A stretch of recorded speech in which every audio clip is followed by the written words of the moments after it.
Hello, good afternoon. Asa naman sila? And again, we are live on my Facebook page. So for those who are already watching on our Facebook page, good afternoon. Don't forget to comment your name and section in order for you to be recognized later. Okay, any moment from now, we will be starting. So thank you for those who are already here in our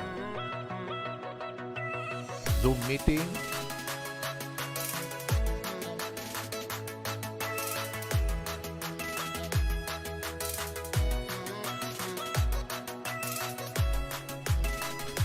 Okay, so may I request everybody to please camera on so that we could now start our class.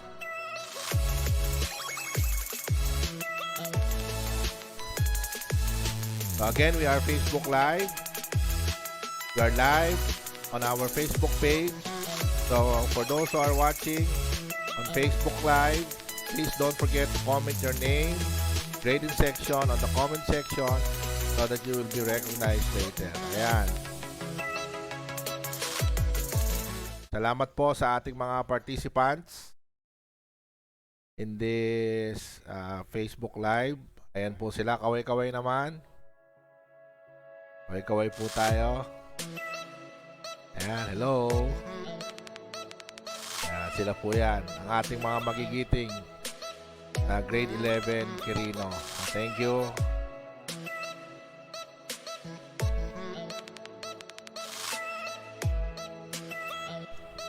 Okay. So, good afternoon. Grade 11 Quirino, grade 11 Magsaysay, and grade 11 Makapagal. Welcome to our online class via Facebook Live on our Facebook page. Our lesson for today focuses on lesson 5, which talks about online creations, tools, platforms, and application. So on our last meeting, we have already discussed some of the topics presented on your module. So today, we will discuss one of the topics in continuation in this lesson, which is all about how to create a Google form and how to work with Google form. So let's watch. Okay. So I hope you are seeing clearly on my screen the template, no? Or my desktop Okay, so how do we start working with Google Forms? So the first thing that you're going to remember is you must have an active Gmail account. So after you have already created your active Gmail account, the next step would be opening your Gmail account. So if you have already opened it or you have already logged in, it will look like this. Especially if you have a logo that represents your uh, Google account. So in this case, I have already logged in and I have already used my email Gmail account, which is john.eusebio@deped.com.ph. Ayan. For those who have laptop, no, you can join me as I roll it out to you, no? Sundan nyo na lang po. Okay, so let us examine our interface, no? The Google interface. So don't you worry, no? What you are seeing right now is a customized view of my Google page. You can also do that by selecting whatever graphic or picture you want to use on your Gmail account. Well, for me, I prefer this one because I am a wanderer or venturer, traveler, and sometimes vlogger. Okay. So, what are the things you will see on your desktop on Google interface? So, the first one is this one, this option, the Gmail option, plus the images, and they call it the Google Apps or sometimes the burger icon, plus the search bar wherein you are going to search or type whatever you want to search, anything in Google. I have already installed here or put here some of the basic apps or related apps and URL that I always visit. So ito po yung Facebook, YouTube, Netflix, Yahoo Mail. Okay, so these are the most common URL or sites that I always visited. So to start creating your first Google form, you have to click the burger icon. So as you click the burger icon, all of the Google apps will roll down. And then just have to select the icon drive. Okay, so just have to click it and then it will look like this. So this drive is a free drive supported by Google. So it is a cloud-based storage device. So when you say cloud-based storage device, Google have already provided to all its users a storage area over the internet space or simply the cloud. So all users are allocated or given an allocation of storage space minimum of 15 gig. So that is a lot of storage space. So the good thing of having this Google Drive is that whenever you go, all the things that you have stored here will remain here or be retained. So if you have something to retrieve or to get back of what you have previously saved, ayan po. Nandyan po siya. You just have to download it again. So remember, no? You can only download files if you have already uploaded it on your Google Drive. So you see, it is very useful, especially if you will be uh, presenting a very important presentation. Just have to download it over your Google Drive. Okay, and it is for free, no? Mind you, it is for free. So let us now start creating our first Google form. So but as you can see, no, on my Google Drive, I have already here the different files that I have saved previously, including all of your submitted activities. Nandito po sila lahat. Ayan po. Ayan. Kanya-kanya po silang folder. As you can see on our screen, no? So the first step in order to make a Google form is you have to click the new icon found on the leftmost part of your interface. So click it and then select below Google Forms.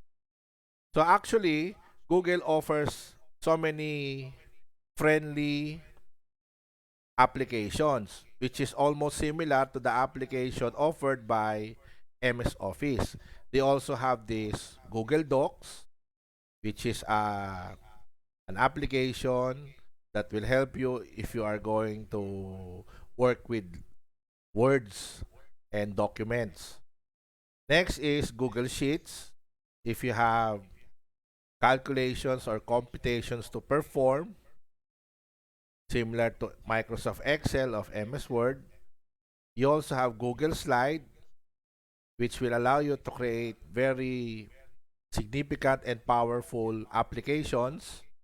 And here at the bottom, you have your Google form. Actually, there are still so many things that Google offers. You have the Google Drawing, Google My Maps, sites, and so forth.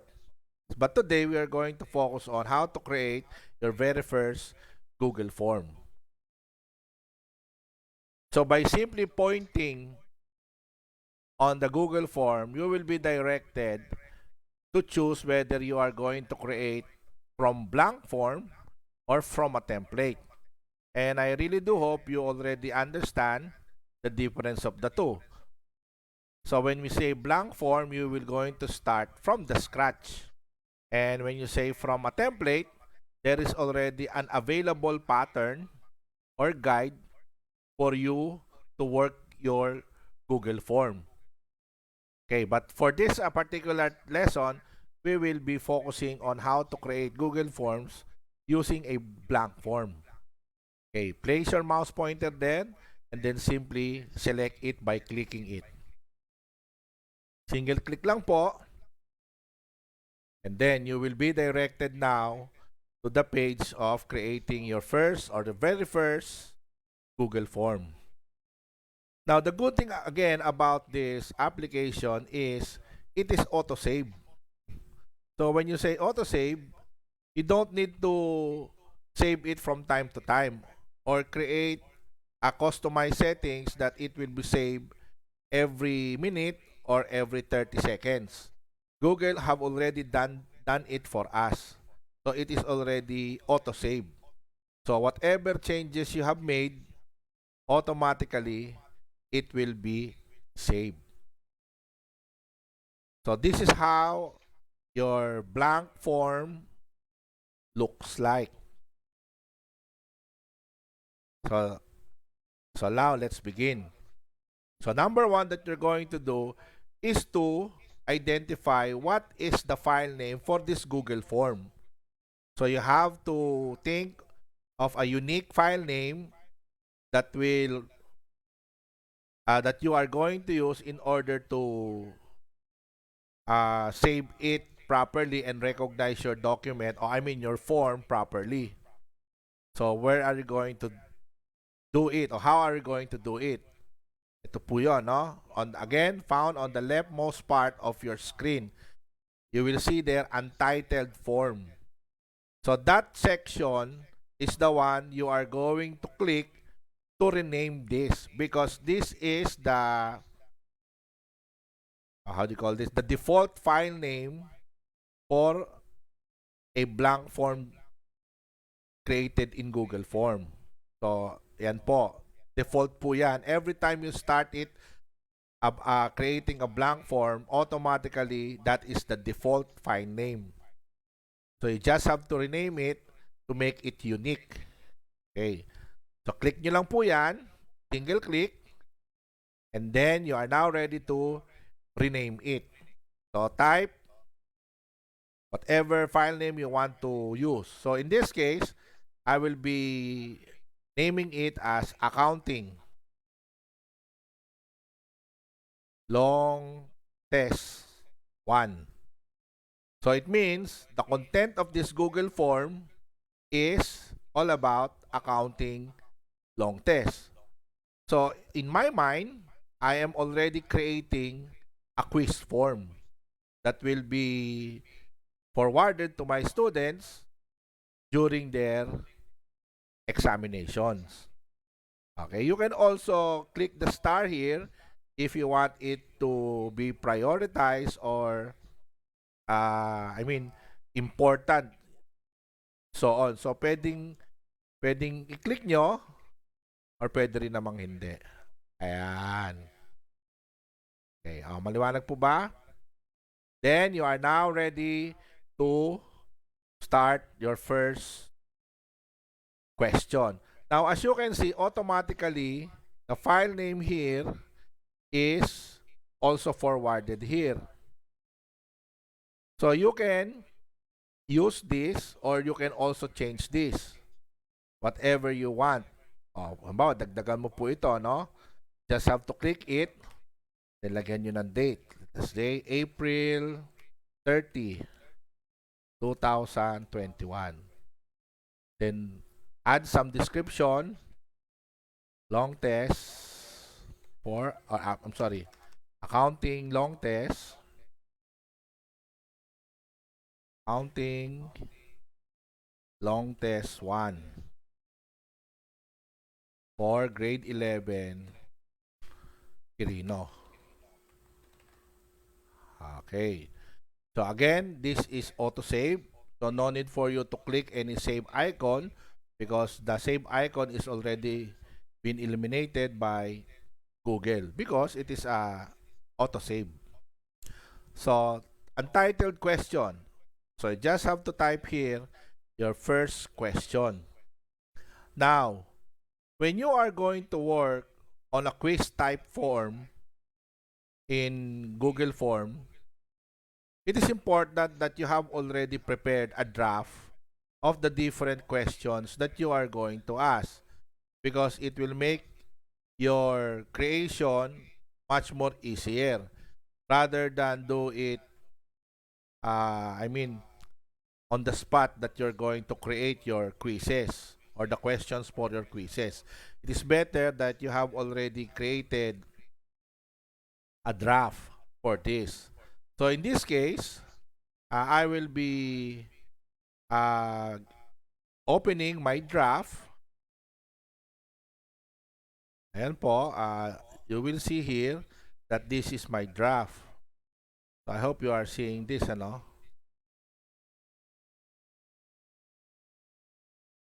So nakikita niyo po ba?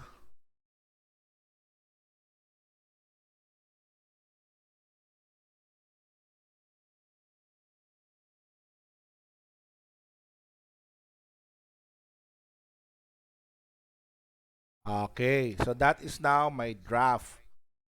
So I have already created a draft for my accounting long test. So all I need to do is simply copy and paste. So open the draft that I have previously created before and then copy and paste all of the questions that are here inside my draft. Yan. So, yun po. Magka-copy-paste lang po tayo. Copy all the questions, including the choices.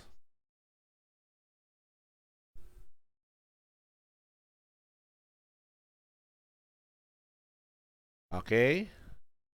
Then, paste it. Yan po.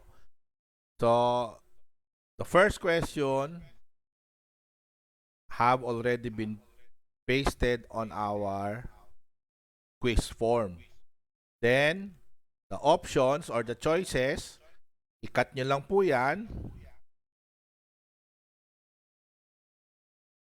because you are going to place it on or here below on option, because what we have selected or the form of quiz that we are going to give to our students is a multiple choice. So you have also other options here to choose, whether a short answer, a paragraph, a multiple choice, check boxes, drop down. So each of them have different uses, no? I hope later on or in the future we will discuss them all, no? So but for this presentation, we will focus on multiple choice. Yan. So cut all the choices here, then place it on option. And then cut again, click below to add another option, cut again, click here, then cut. So basically what I am doing now is cut and paste. So I have already created my first question. So again, no, for those who have for those who are in our Facebook Live, don't forget to comment your name on the comment section so that you will be recognized later. Okay, so now, in order to see to it that these questions will be answered by your students, you have to select or activate the required function. So it means your student cannot move on to the next question if this question have not yet been answered. And also, we can provide an auto check here. Yan. So by going to the setting sections of the Google form, ito po yung gear po dito. Ayan. Then quizzes. So make this as a quiz. Then there are options that you can select. So check and check, miss questions, correct answer, point values. Ayan. So here we will uncheck correct answers because we don't want our students to know the correct answers simply because it could be the source of leakage for those who will be answering it late, no? So better turn off the correct answers. Yan. Then save it and then select below answer key. So what is the answer key for this one? So point, 1 point. So which of the following is the answer to the question? So accounting, research. And then click done. So you see, this is how very easy on how to create quiz form using Google Form. So let us view how this test looks like by clicking the preview button. Ayan. So that is the how it will be presented on the desk of the students when they are taking the test. Ganyan po. Okay. Balik lang po tayo. Then, afterwards, because we want to follow the same format, you just have to duplicate it. Okay. But remember, when you are going to duplicate it, be sure that you are going to change the question. So let us get another set of questions.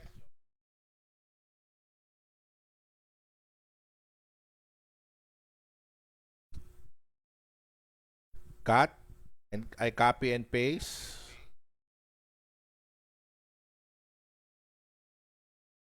Ayan. Then cut the choices. So review your choices. If the choices can be recycled, then you can use it. So ano lang ang papalitan natin? So yung letter C, tsaka yung letter D. Oh, I'm sorry, yung letter D lang pala. Ayan. So copy, i-cut mo yung lahat, then replace letter D. And then delete all the similar choices. Okay, then required. Then answer key. So what is the answer for this? Which among the following accounting involves the allocation of the resources and funds of the national government? So the answer is government accounting. So that is your correct answer. Then click done. Okay, so let us view. Let us view what we have created. Again, by clicking the preview icon. Ayan, so you have already 2 sets of questions. Okay. Any questions, class? So far? May mga katanungan po ba tayo? So let's talk to our participants in the Zoom meeting. Naka-camera off po sila. Okay, any comments? So far? For those who have comments watching there at Facebook Live, please type your comments there or questions and you will be answered later. Ayan po.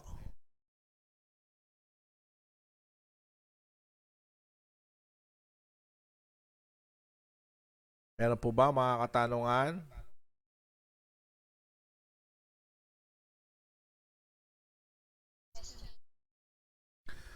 Yes.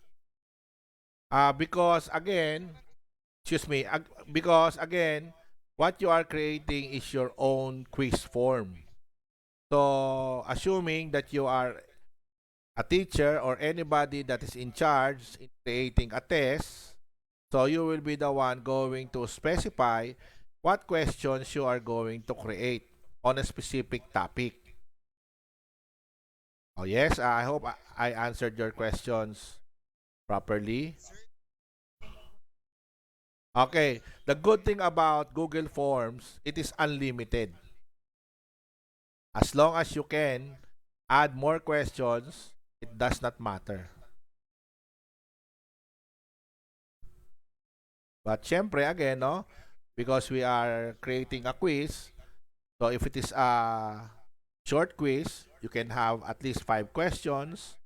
Long quiz, around 10 questions. Unit test, roughly around 15 to 20 questions. A long test, around 30 to 50 questions. And periodic exams, roughly around mga 50 questions up to 100 questions. Depending on how long is the coverage of your subject matter. Ayan. So, any other questions? Okay, now, regarding the said activity, it will be discussed later.